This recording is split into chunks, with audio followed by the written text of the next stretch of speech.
We just got back from the Costco Business Center meat run, and Steph has processed this product of New Zealand.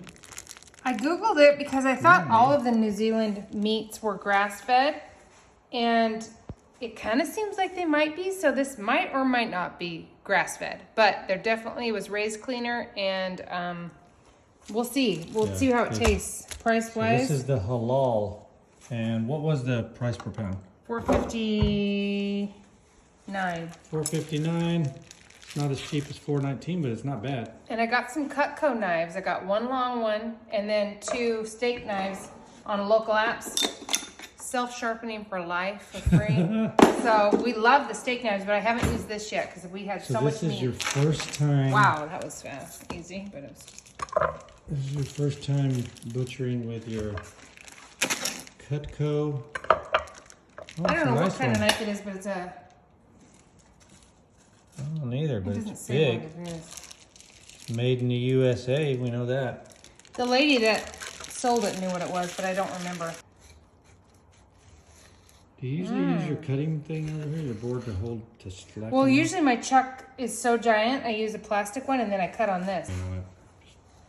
Cuts easy with this. Wow. See how she's cutting now? With her Cutco? Ooh, look at how marbled that is. That is extremely marbled. For chuck, isn't it? Oops, it's pretty slow. Don't know, you've cut more chuck than me. I'm used to huge chunks of fat, so. It doesn't look wow, the same I as think it's our... gonna be ribeye-ish. Okay, so this one might be leaner, and that way actually is good because we want to tell if the leaner ones don't come out as good when we do the air frying, because how can that not come out good? That looks like Wagyu. It looks beautiful. I don't know. Wagyu, whatever. Yeah, Wagyu. I don't know how to say it either. Yeah. Slick. Nice. These are thick. Start putting some in here. Good. Okay, so I'm gonna cut one of these in half, and then that's pretty big for me. Those are big. You made these like, look at this. That's over 2 inches. Yeah, I did thick ones, but. Okay, it's got salt. She cut off some more pieces of fat just to have that in there. This is going to be our breakfast, the halal chuck roll. Well, that's the top rack, closer to the burner. So this is exactly how we cook all our steaks. Actually, anything we put in here. Put the temperature, 400. These are kind of thick, so we vary it. We're gonna go to 14, but there are times where we'll go, if it's thinner, maybe go to 13, but 14 is our go-to time. And when it's 7 minutes into it, we will flip it. So here's the other halal that she's doing while our breakfast is cooking over there. These look really nice. I mean, I'm a big fan of meat, so I might be biased in that way, but Fat those are some serious steaks. Wow.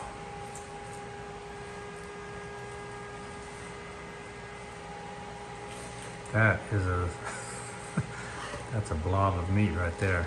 Yum. You'd think we'd be sick of meat by now, but nope. No. It just beeped. So, time to flip it. Okay, 7 more minutes. 2 Tupperwares, plus what was in there being cooked, and chunks of fat that will be saved up and eaten. Air fried. Yeah, air fried fat. Better air fried than just on the edge of a steak. I like it. Yeah, an air fried chunk. The end is here. Ooh, I like the color. Wow. I do like the color. Those look pretty. Steph's. Wow. Steph's steak. I can't believe how deliciously marbled it looks. And it has nice fat on the edge. It's got a nice color. This is the halal from New Zealand. May or may not be grass-fed. Do not know. Yeah, we don't know. bit of fat there just because. Grass-fed usually has a gamier flavor. This fat did turn more yellow than normal, so it might be grass-fed. All right, let's cut into them and show them what it looks like. Here. Just like we like it. I know some people don't like it rare, but that looks good. Yeah, it does. Take a bite.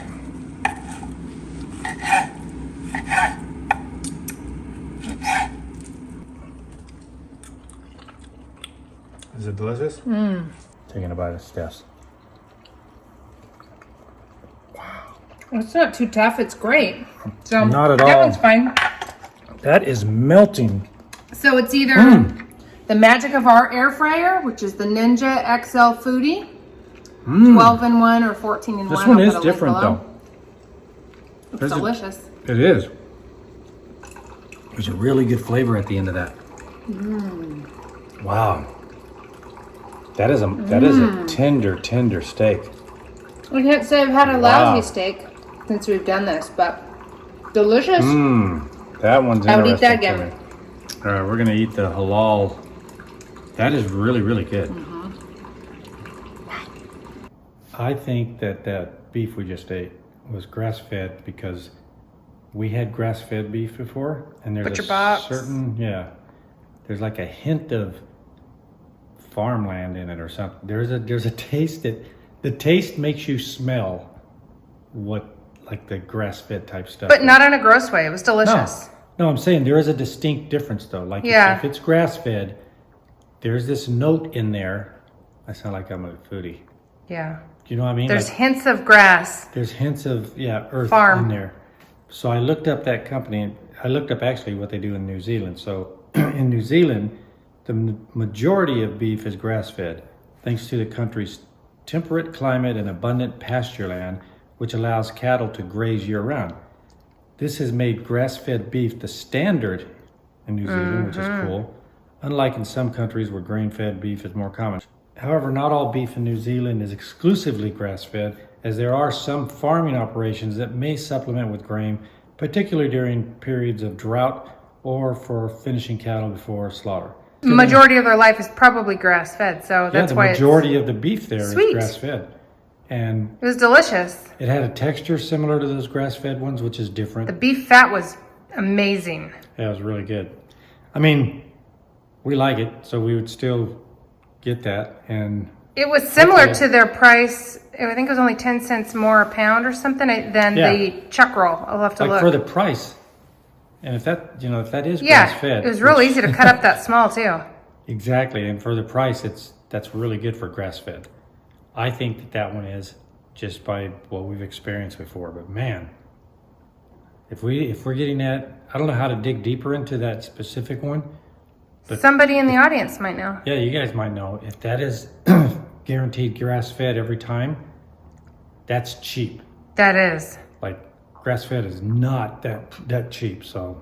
And getting from a local butcher is so expensive here. Oh. I know a lot of people there, it's not, but oh my gosh, it's so expensive to get a whole cow or a half a cow. Expensive. It's like $14 a pound or something. I can go get ribeyes for cheaper than that. Yeah. And have it all be ribeye, not ground. No, it's just not doable for us In out California. There. Yeah. So Let me see the difference. Maybe we're eating grass-fed. Maybe. Okay, let's see. So this Greenlee product of New Zealand. Oops, the eggs just flipped over. I gotta go egg shopping today. Was $4.59 a pound. Chuck. $4.29, so 30 cents more a pound. It's only select, but we get it for $4.19 at our regular one, if that's the price still today. Yeah, but 30 cents is not bad when you're talking about grass-fed versus that. Yeah, that's true. And we This can could- supplement some of both just so we get more nutrients. This could be 30 cents more in a month. Yeah, it's true. You Yeah, don't well, I know. paid 5 cents a pound, so Yeah. we'll see.